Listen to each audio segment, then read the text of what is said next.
Hello everyone, welcome back to True Eagle. Let's talk about the Eagles, as I so often do on this channel.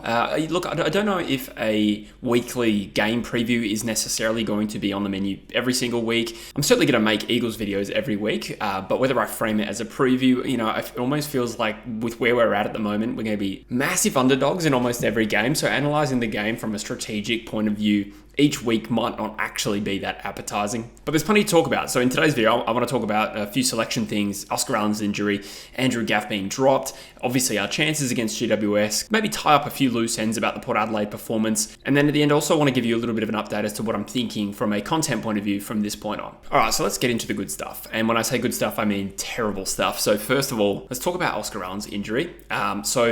There's a really frustrating element to this where we know that Allen had a sore knee during the preseason. I think he was late out or certainly not picked in the Adelaide preseason game. Has some scans. That was what we were told. We were told he had some scans. Then he obviously rested up and was picked for round one. Subsequently, the knee's pulled up sore. He's gone in for scans again. And it has been reported 8 to 10 weeks, but I don't believe that is necessarily locked in. I think somebody's just running with that story. Or it might have been 6 to 8, and it might have been Ryan Daniels. But as far as I can tell, that is only going to be an estimate. So the frustrating element to it is that obviously he's one of our best players, if not our best player at the moment. And he's going to be out for, let's call it 6 to 8 weeks. Let's just accept that. That's frustrating, of course. I don't want to have a whinge about injuries again. I still think overall we're not in a horrific space right now with injuries. It does suck that probably our best players out, but comparatively against other teams, the injury list is still way better than it's been probably for the last 3 years, to be honest. So obviously it's frustrating, but he's obviously a long-term player for us and going to be important for, well, hopefully the next 8 years of his career. So that sucks, and it does create opportunities. I did see an article criticizing us for using the TBC prognosis, okay? Now, don't get me wrong, that's a very valid criticism. I think I even criticized the club myself last year, where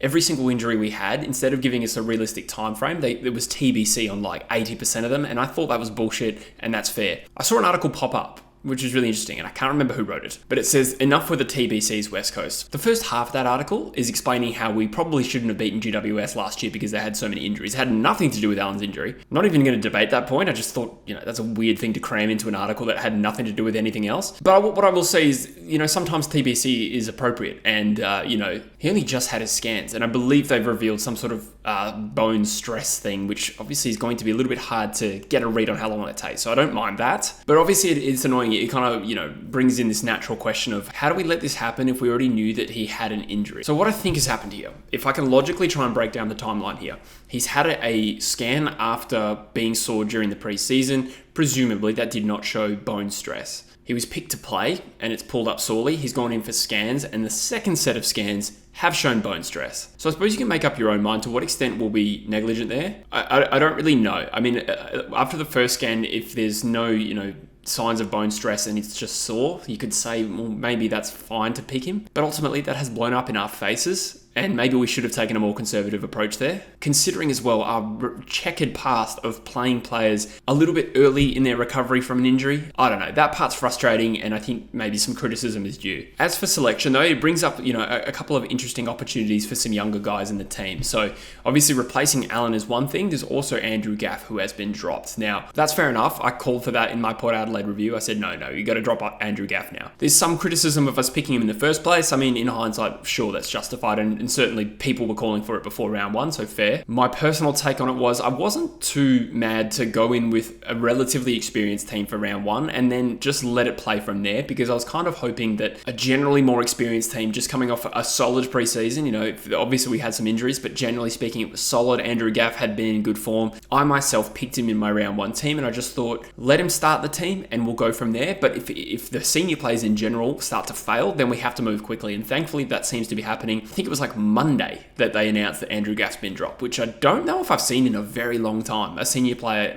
being publicly listed as an out on Monday. Generally, we're very protective of our players, in particular Simo. So I'm guessing this was a deliberate PR thing to say West Coast isn't accepting performances like that, and we've made the drop. So all in all, the right choice. And now the next question is, who do we get to replace Gaff and Allen this week? So I'm a big Ryan Marrick fan, but I do, as time goes on, I really am starting to warm to the idea of maybe Jack Williams coming into the side instead. I think he kicked 3 goals in the Waffle practice match, but in addition to that, he's a bit bigger than Marrick, both in terms of height and stature, and he plays a little bit taller and probably a little bit more suited to actually playing out of the goal square potentially, and he can second ruck. So while I think Marrick is a big part of our future, I think Williams has probably earned it, probably more stylistically suited as well, and maybe, he does a bit of forward rucking, Bailey Williams gets more of a chop out, Callum Jamieson can play more time down back. That will be interesting to see how it plays out. I don't even know if Callum Jamieson is needed this week I don't think GWS play a very tall forward line. But let's assume, Jamo stays where he is. I'm actually warming to Jack Williams over Ryan Marrick, but I'd be happy with either. As for replacing Gaff, I think Chess has earned his spot into the side. Yes, he came in with fresh legs, but that was probably the best version of Chess we've seen, and we should reward that form. So Chesser in for Gaff makes sense. Gaff back to the Waffle, certainly not a sub. And I'd probably be looking at a choice between 2 players to come in as sub. Those 2 players are Jermaine Jones and Clay Hall. Now, let's make the case for either. Clay Hall, let's start with. I would love to see this kid debut. The only reason I'm not sure if he will is only because I'm not too sure to what extent he's ready coming back from that ankle injury. I know he played well in the Waffle. Not sure how many minutes he played. I really don't have any insight as to how ready he is for round 1. So, if it's one of those things where Hall is completely fit and firing and the club backs in his health and, that's tentative because we do not have a good history of that, then I would love to see him debut. That would be a great choice. But again, subject to fitness. Jermaine Jones, on the other hand, I think stylistically and from a strategic point of view, kind of makes a good sub because he can kind of play on every line. And I do want to see this guy in the best 22, provided he's earned it, because, his pace and rebound for the back 50 is something that we really lack. And I do want to see this guy in the team. I don't know to what extent, A, he's fit, and B, is he out of favour at the moment? It's a little bit hard to read the form line on Jermaine Jones there because he didn't play in either preseason game, but he did play in the Waffle. So I'd be happy with Jones or Hall. It'd be nice to see Clay Hall into this team, but again, without insight as to their actual fitness, I'm going to be a wait and see on that one. So as for the game itself, like I said, I don't know how much to really delve into the mechanics of this game because we start such massive underdogs here. Yes, we beat them last year, but as that reporter pointed out, there was some extenuating circumstances last year. Give us some credit. We did play well that day. Waterman kicked 4. I think Cripps kicked 3 or 4 as well. It was a good performance, and even if we replicate that though, somehow, it doesn't feel likely at the moment, but even if we did, GWS are potentially a powerhouse this year, and it's going to be a tough day. So I think I'm expecting, at best, a performance like against Port Adelaide. So to just address a little bit of the Port stuff, I think the biggest pushback I've had in saying that it wasn't too bad in round 1 was the fact that Port Adelaide was super inaccurate. So again, I don't want to delve too much into this, but let's say I was willing to concede that we should gift Port Adelaide 8 goals that they did not kick. Let's just say hypothetically. At the end of the day though, with just over a quarter to go, the score was 11-12 to 7-6, I think, so it was about 31 points the margin. Both sides had kicked about 50% of their shots on goal. So even if you did allow for the fact that we got blown away in the last quarter, we were still within 5 goals at 3/4 time. And all I'm saying is that it's an improvement from last year. I'm not saying I'm stoked. And I said that so many times during that video. And that kind of leads me into this next part. Probably some of the criticism I've got on this channel so far is, the idea that I'm too defensive of the club. So for context, I realize that there's probably no one out there that has seen every single video or Eagles video that I've done. And there may be some, if you're a big Eagles fan. But I would just point out that I made 3 videos with the following titles last year on the True Footy YouTube channel. One of them is Eagles humiliated in Tassie. I roasted us for that performance. Another video was called the West Coast Eagles midfield rot. Again, I roasted the midfield.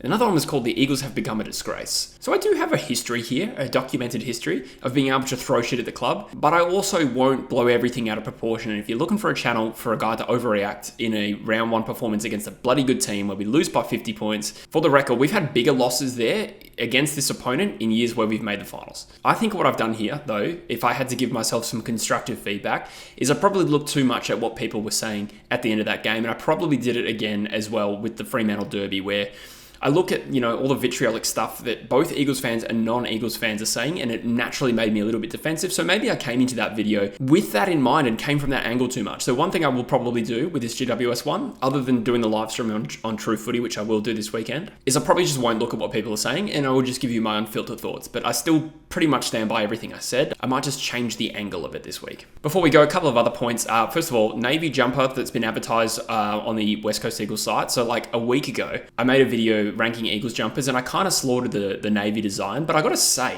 in this video, this jumper looks shit hot. Now, to clarify that, they gave us no explanation as to exactly when we're going to be wearing this jumper. I presume it's a retro round jumper only. It's also got the old AFL logo, so that as much as anything proves it's not going to be our week in, week out jumper. They also would have announced it better. But it looks really good. I have no explanation for why I like this, having also roasted the Navy jumpers in the past. I think it's probably just because it's retro and not going to be our home jumper from now on. But I don't even know what week we're going to be wearing this. But either way, I actually thought it looked pretty dope. One more final thing I'll cover off, guys. For those who don't know, which is going to be 99% of you, I am actually headed to America in April for the month of April, get back early May. So what impact does this have on the channel? Well, first of all, I'm just going to be uploading a little bit less, but I'm still going to be pretty committed to uploading on True Eagle. I am going to be on holiday, and I have not really taken any time off since... Fuck.